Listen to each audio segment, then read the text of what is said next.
कि अभी अभी पुतिन साहब आए और अब जेलेंस्की के आने की बातें चल रही है। क्या कुछ ऐसा है जो पर्दे के पीछे है जो नजर नहीं आ रहा है? तो जेलेंस्की के साथ, उस देश के साथ कोई ऐसा तो है नहीं कि व्यापार करना है, कोई ट्रेड करना है, कोई इनोवेशन करना है, कोई टेक्नोलॉजी ट्रांसफर चाहिए। आप जेलेंस्की को बुला रहे हैं तो मकसद तो बिल्कुल साफ है। एक ही मकसद है, जिस मकसद के लिए वो दिन रात लगे हुए हैं, वो मकसद है युद्ध रोकना। क्योंकि वो देश ऐसा तो है नहीं जहां पर आपको अपने नागरिक भेजने हैं, पढ़ाई करवानी है, कोई ट्रेड करना है, वहां पे कोई व्यापार तो होना नहीं है। आप देखिए, जितनी बार भी हमारे देश के प्रधानमंत्री ने इस युद्ध के बारे में, चाहे वो यूएन में बात करी हो या किसी भी देश के साथ बात करी हो, उन्होंने यही कहा है कि कूटनीति और बातचीत एकमात्र रास्ता है। अफगानिस्तान की बात की है तो मुझे लगता है पहले अफगानिस्तान की जरा खबर मैं बता ही दूं, फिर इस पर आप आराम से और इसे एक्सप्लेन कर पाएंगे। पाकिस्तान और अफगानिस्तान की चमन और स्पिन बोल्डक्स बॉर्डर पर शुक्रवार को एक बार फिर से भारी गोलाबारी हुई है। और नमस्कार, मैं हूं आपके साथ विशाल कालरा। बात करेंगे पुतिन के बाद जेलेंस्की के दौरे की। अभी हाल ही में रूस के राष्ट्रपति व्लादिमीर पुतिन भारत आए, प्रधानमंत्री मोदी से मुलाकात की। 30 घंटे का उनका यह दौरा था और अब जानकारी यह है कि यूक्रेन के राष्ट्रपति जेलेंस्की भी भारत आ सकते हैं। अगले महीने यह प्लान बन सकता है। रूस के राष्ट्रपति व्लादिमीर पुतिन के बाद अब यूक्रेन के राष्ट्रपति वोलोदिमीर जेलेंस्की अगले महीने भारत दौरे पर आ सकते हैं। तारीखों का ऐलान भले ना हुआ हो, लेकिन चर्चा शुरू हो गई है। जेलेंस्की का यह पहला भारत दौरा होने वाला है। यूक्रेन के राष्ट्रपतियों ने 1992, 2002 और 2012 में अब तक सिर्फ 3 बार भारत का दौरा किया है। विक्टर यानुकोविच आखिरी यूक्रेनी राष्ट्रपति थे जो कि 2012 में भारत आए थे। मीडिया रिपोर्ट्स के मुताबिक भारत, रूस और यूक्रेन के बीच जो है वो संतुलन बनाए रखना चाहता है। भारत चाहता है कि रूस और यूक्रेन के बीच में एक संतुलन बना रहे। 2024 में भी भारत ने ऐसा ही किया था। पीएम मोदी पहले मॉस्को गए थे, पुतिन से मिले थे और कुछ ही हफ्तों के बाद वो कीव जाकर जेलेंस्की से भी मिले थे। भारत और यूक्रेन के अधिकारियों के बीच पिछले कई हफ्तों से बातचीत चल रही है। ये बातचीत पुतिन की यात्रा से पहले ही शुरू हो गई थी। पुतिन के बाद अब जेलेंस्की का ये भारत दौरा कितना खास है और क्या कुछ ऐसा हो रहा है जो हमें नहीं पता है, जो पर्दे के पीछे चल रहा है, इसी पर बात करने के लिए रक्षा विशेषज्ञ अनुज माथुर साहब हमारे साथ जुड़ गए हैं। सर, बहुत बहुत स्वागत है आपका।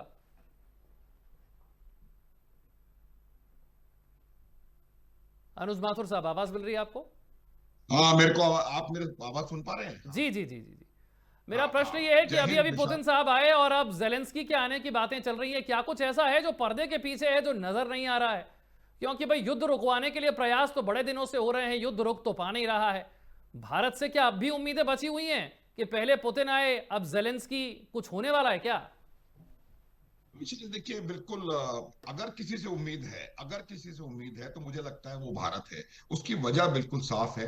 भारत की विदेश नीति बिल्कुल क्लियर रही है। हमेशा से हमने, अच्छा, जब से ये युद्ध प्रारंभ हुआ है फरवरी 2022 से, तब से हमारा यही स्टांस रहा है कि ये समय युद्ध का नहीं है, ये समय शांति का है, प्रगति का है, प्रोग्रेस का है, और युद्ध का ना होकर बुद्ध का समय है। ये प्रधानमंत्री ने कई, अब आप देखिए, जितनी बार भी हमारे देश के प्रधानमंत्री ने इस युद्ध के बारे में, चाहे वो यूएन में बात करी हो या किसी भी देश के साथ बात करी हो, उन्होंने यही कहा है कि कूटनीति और बातचीत एकमात्र रास्ता है इस समस्या का समाधान निकालने के लिए। तो मेरा ये मानना है कि अब अगर आप याद करें विशाल, कि जब एससीओ में मिले थे अपने प्रधानमंत्री पुतिन के साथ, वहां भी उन्होंने पुतिन को यही कहा था कि ये युद्ध का समय नहीं है और कोई ना कोई तरीका ढूंढना पड़ेगा जिससे कि यहाँ पर उस क्षेत्र में शांति की स्थापना की जा सके। और ये बात अगर ये होता है, मुझे लगता है ये होगा, और अगर जेलेंस्की भारत आने की पेशकश करते हैं और भारत आते हैं, तो ये बहुत बड़ा, मुझे लगता है, माइलस्टोन टूर होना चाहिए उनका। और इसके बाद कहीं ना कहीं कोई संभावना जरूर बनेगी, क्योंकि मैं आपको बताता हूं विशाल कि इस समस्या का समाधान कब निकल सकता है। जो रूस और यूक्रेन का युद्ध है, उसमें दोनों की जो डिजायर्ड एंड स्टेट है वो बिल्कुल एक्सट्रीम पर है। एक्सट्रीम का मतलब है कि रूस, उसका कहना है कि वो क्रीमिया नहीं देगा, पूरा डॉनबास रखेगा। उसके अलावा खार्किव में, ओडेसा में भी अपना प्रभुत्व जमाने की कोशिश करेगा। उसी के साथ साथ यूक्रेन का कहना है है कि वो डोनबास पूरा वापस लेगा, क्रीमिया को भी वापस लेगा। मेरा कहने का मतलब यह है कि दोनों की डिजायर्ड एंड स्टेट्स बिल्कुल एक्सट्रीम पर हैं, जो कि किसी भी कीमत पे दोनों में से किसी को भी जो मंजूर नहीं होंगी।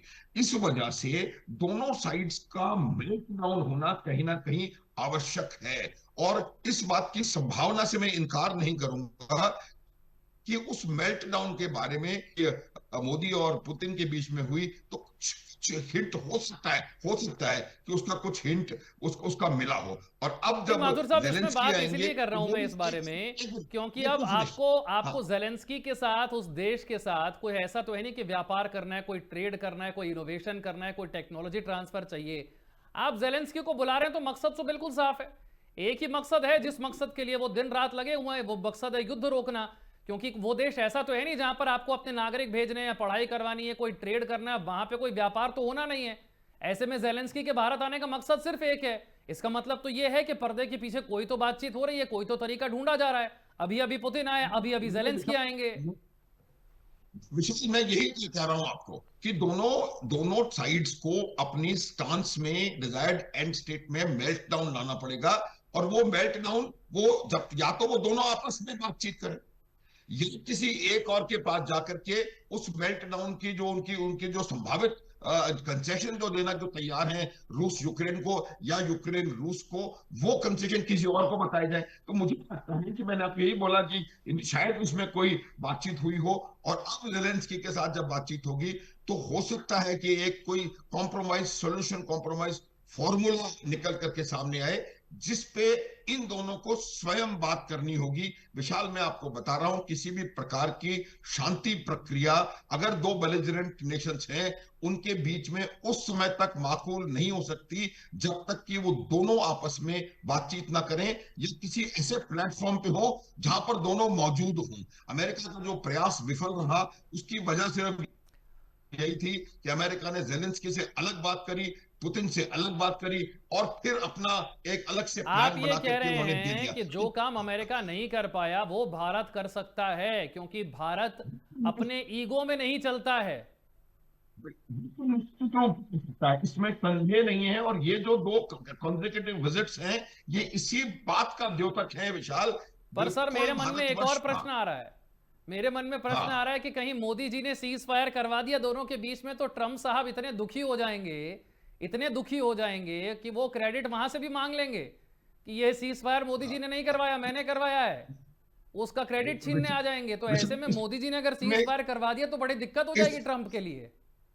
माथुर साहब, आपने भी सुना होगा आसिम मुनीर के बारे में। अब वो पाकिस्तान में सबसे ज्यादा ताकतवर शख्स बन गए हैं, चीफ ऑफ डिफेंस फोर्स वो बन गए हैं। और उसके बाद वो क्या कह रहे हैं जरा सुनिए। मैं ये इसलिए सुनवा रहा हूं आपको क्योंकि मैं जानना चाहता हूं जिन शब्दों का उन्होंने इस्तेमाल किया है, इन शब्दों का अर्थ भी उन्हें पता है या नहीं पता है। मुनीर साहब कह रहे हैं कि मॉडर्न युद्ध अब cyber space, electromagnetic spectrum, space, information war, AI, quantum computing जैसे नए क्षेत्रों की तरफ बढ़ गया है। भारत ने हमें अगर परखने की कोशिश की तो ठीक नहीं होगा। पहले तो ये बताइए कि ये फील्ड मार्शल आसिम मुनीर जो हैं, ये पाकिस्तान के सबसे ताकतवर शख्स बन कैसे गए? इनके पास अब न्यूक्लियर हथियारों का भी कंट्रोल आ गया है, और ये सब होने के बाद ये इतने बड़े बड़े शब्दों का इस्तेमाल कर रहे हैं। पता नहीं पाकिस्तान के पास ये टेक्नोलॉजी और इन शब्दों को समझने वाला भी कोई है या नहीं है। देखिए, मैं आपको इस बात का पूरा यकीनी तौर पे कह सकता हूं कि इसके पीछे एक और कोई ताकत काम कर रही है।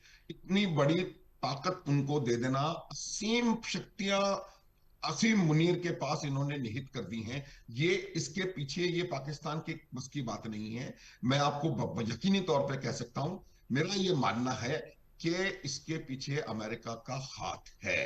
अमेरिका असीम मुनीर ये जानता है कि अगर पाकिस्तान को कोई आसानी से बेच सकता है तो वो शख्स असीम मुनीर है, और इसलिए वो चाहते हैं कि किसी प्रकार से असीम मुनीर पूरी तरह से पाकिस्तान को अपने कब्जे में ले ले।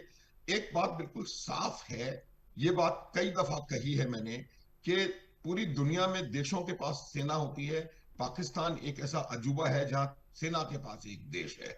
और जिस प्रकार की बात वो कर रहे हैं वो उनके अकेले के बस की बात नहीं। अब मैं आपको इस बात के मायने एक थोड़े से इसका थोड़ा एक्सप्लेन करने की कोशिश करता हूं। ये इस तरह की बात वो इंसान करता है जिसको कि ये पता है कि वो बहुत युद्ध में बहुत बुरी तरह से परास्त हुआ हुआ है। उसकी भाषा अगर आप देखेंगे, अब जो उन्होंने कहा इलेक्ट्रोमैग्नेटिक स्पेक्ट्रम, साइबर स्पेस, ये तमाम चीजों पर जो कोई उन्होंने कोई नई बात नहीं कही है। इन डोमेन्स में लड़ाई लड़ी जा रही है, कहीं भी युद्ध हो रहा है, इन डोमेन्स में लड़ाई हो रही है। और जो ऑपरेशन सिंदूर था वो भी इन तमाम डोमेन्स में लड़ा गया था। और हमने पाकिस्तान के इलेक्ट्रोमैग्नेटिक वॉरफेयर को, इलेक्ट्रॉनिक वॉरफेयर को, उनके एयर डिफेंस मेजर्स को, सबको न्यूट्रलाइज करने के बाद कैराना हिल, नूर खान, रहीम यार खान, पूरे गहराई में जाकर के उनके उनके उनके ऊपर हमले किए थे। इन इन स्पेसेस में भी, इन डोमेन्स में भी पाकिस्तान ने बहुत बुरी तरह मुंह की खाई थी।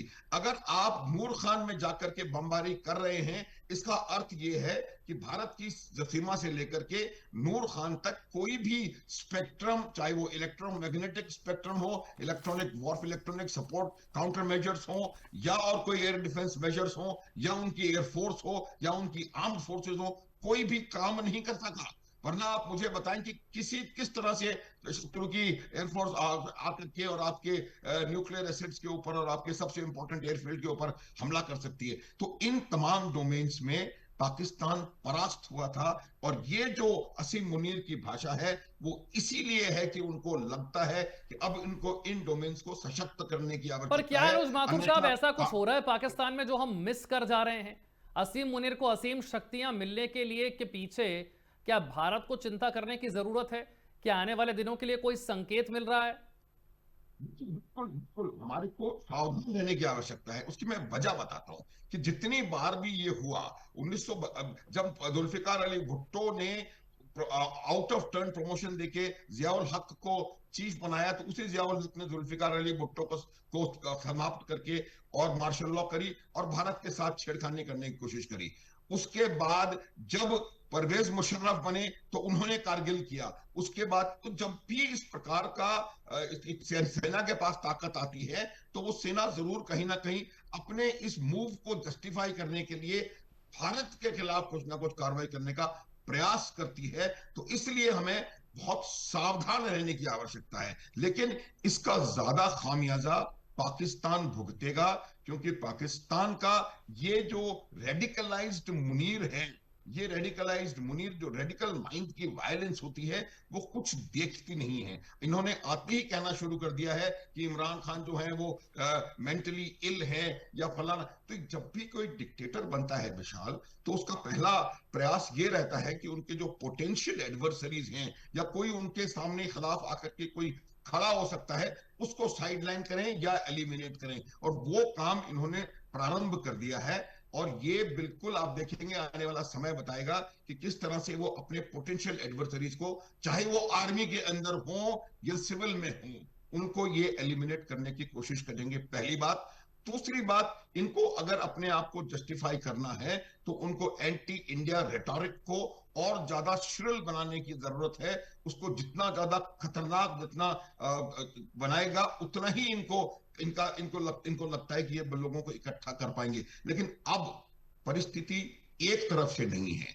बलूचिस्तान सुलग रहा है, खैबर पख्तूनख्वा सुलग रहा है, अफगानिस्तान इनको लगातार चोट पे चोट आपने पहुंचा रहा अफगानिस्तान है। की बात की है तो मुझे लगता है पहले अफगानिस्तान की जरा खबर में बता ही दूं, फिर इस पर आप आराम से और इसे एक्सप्लेन कर पाएंगे।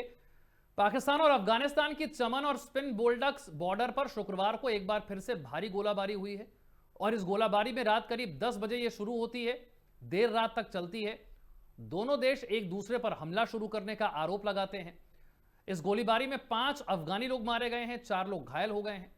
अफगान तालिबान के प्रवक्ता जबीउल्लाह मुजाहिद ने कहा है कि पाकिस्तान ने सबसे पहले कंधार प्रांत के स्पिन बोल्डक इलाके पर हमला किया, जिसके जवाब में उनकी सेना ने जवाबी कार्रवाई की। दूसरी तरफ पाकिस्तानी अधिकारियों का दावा है कि अफगान सेना ने बिना उकसावे के चमन बॉर्डर पर गोलीबारी शुरू कर दी। इसके बाद पाकिस्तानी फोर्सेज ने मुंहतोड़ जवाब दिया। प्रधानमंत्री के प्रवक्ता मुशर्रफ जैदी ने कहा कि पाकिस्तान अपनी सरहद और लोगों की हिफाजत के लिए पूरी तरह से सतर्क है। इससे 48 घंटे पहले ही दोनों देशों के बीच शांति वार्ता हुई थी, हालांकि बातचीत बेनतीजा रही थी। अनुज माथुर साहब, ये शांति वार्ता पीस टॉक तो कई बार हो चुकी है और इस पीस टॉक के 48 घंटे के अंदर अंदर हर बार ही अटैक हो जाता है। इस बार भी हो गया है।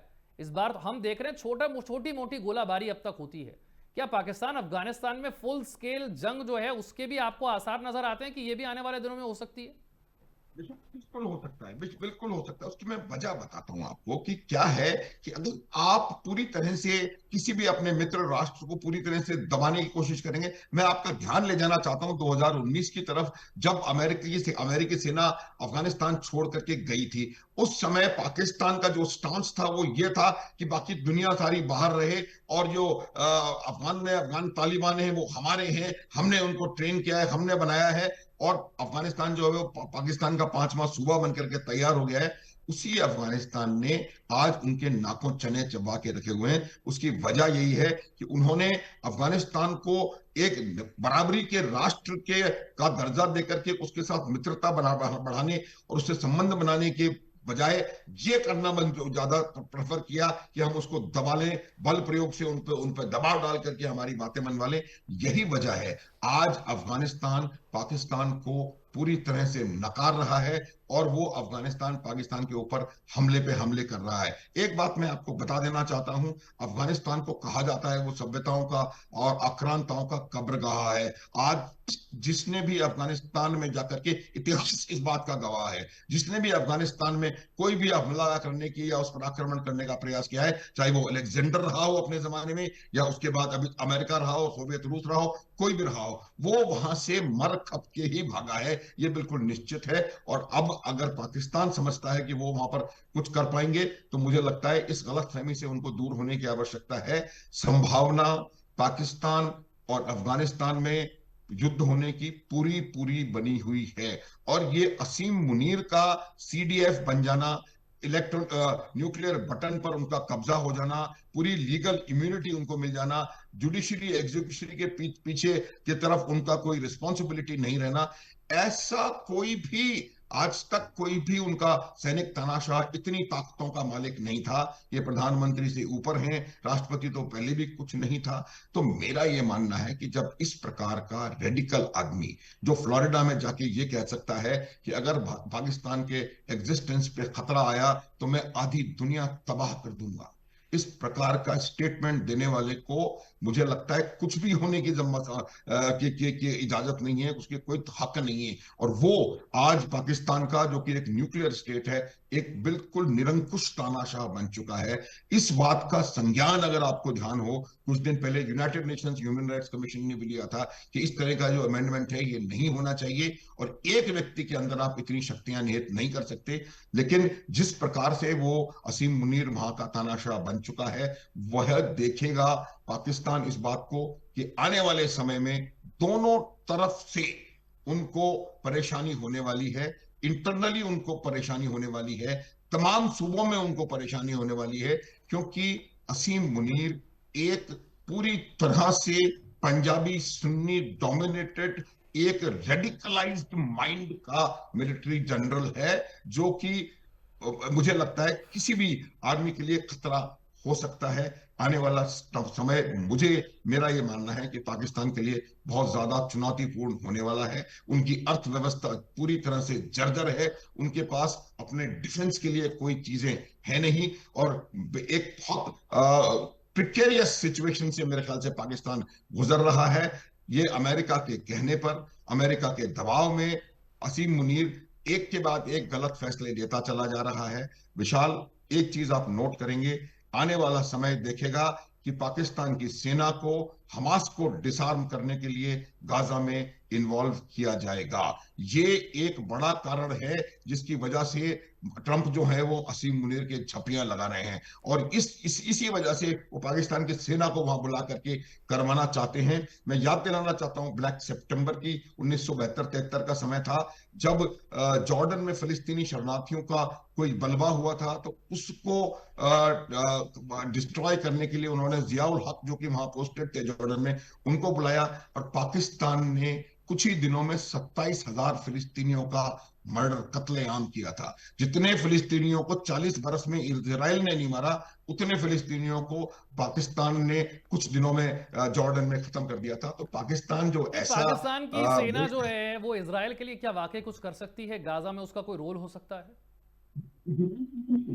के लिए गाजा में वही मैं कह रहा हूं, उस रोल की वजह से ही ट्रंप जो है उनको इतनी तवज्जो दे रहे हैं।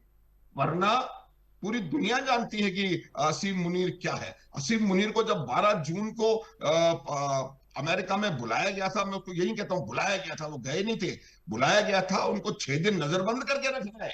6 दिन तक एक ही कमरे में दूसरे देश राष्ट्र का सेना प्रमुख आकर के रुका, जबकि उनके देश में थोड़े दिन ही पहले ही एक युद्ध होकर के चुका है। वो वहां पर उसको बुलाया था, वो ईरान के खिलाफ उसका प्रयोग करना चाहते थे, और कम से कम इस बात का यकीन करना चाहते थे अमेरिकन कि वो ईरान के पक्ष में एक शब्द भी ना बोले, कोई इसके बारे उनकी इसकी कोई मदद ना हो, और वही हुआ। और ये जो 12 जून को असीम मुनीर को बुलाया जाएगा अमेरिका में, ये चीज ऑपरेशन सिंदूर से दूर दूर तक कोई रिश्ता नहीं रखती है। ईरान को ट्रंप ने 60 दिन की मोहलत 12 अप्रैल से दी थी, तब जब तक ऑपरेशन सिंदूर का नामो निशान नहीं था, और 12 अप्रैल से लेकर 12 जून को वो मोहलत खत्म हो रही थी, और उनको पता था कि पाकिस्तान किसी भी प्रकार से ईरान की मदद न कर सके, इसलिए पाकिस्तान के मिलिट्री जनरल को यहां पकड़ के रखना आवश्यक है। इसलिए 12 जून से उनकी वहां पर विजिट पहले से प्लान थी। ये बात समझने की है। और इस नजरबंदी के बाद उन्होंने इंटेलिजेंस दी है ईरान के खिलाफ, ईरान की पीठ में कुछ शब्दों में कहा जाए तो पूरी तरह से खंजर उन्होंने भोंका है। और ये जो पाकिस्तान की सेना असीम मुनीर के अंडर में है, ये जाकर के गाजा में हमास का कत्लेआम करने के लिए तैयार बैठी है। नेगोशिएशन सिर्फ पैसों पे चल रहे हैं कि प्रति जवान कितने पैसे पाकिस्तान के सेना अध्यक्ष को मिलेंगे अमेरिका की तरफ से। विशाल, ये बात समझ लें, ये पूरी तरह गेम वही है कि वो चाहते हैं कि पाकिस्तान की सेना यहां पर आकर, क्योंकि पाकिस्तानी सेना को किसी का भी नरसंहार करने में परहेज नहीं है। बांग्लादेश में बंगालियों का नरसंहार किया, केपीके में पख्तूनों का नरसंहार कर रहे हैं, बलोचिस्तान में बलूचों का नरसंहार कर रहे हैं, 70,000 बलूच गायब हो गए हैं। तो ये पाकिस्तान है जो कि कुछ भी कर सकता है डॉलर के लिए, और वही डॉलर इनके सामने लटकाया गया है ट्रंप के द्वारा। और उसी डॉलर की वजह से ये पाकिस्तान, जो कि पिछले 88 साल से इस बात का गाना गा रहा है कि गाजा में फिलिस्तीनियों पर जुल्म हो रहा है, वो जाकर के फिलिस्तीनियों पर जुल्म करने के लिए उनकी सेना तैयार बैठी है। ये बात आप समझ लें। बहुत बहुत शुक्रिया आप अनुज माथुर साहब हमारे साथ बातचीत में जुड़ने के लिए, और पाकिस्तान असीम मुनीर की स्थिति को इस तरीके से समझाने के लिए बहुत शुक्रिया आपका। छोटा सा ब्रेक।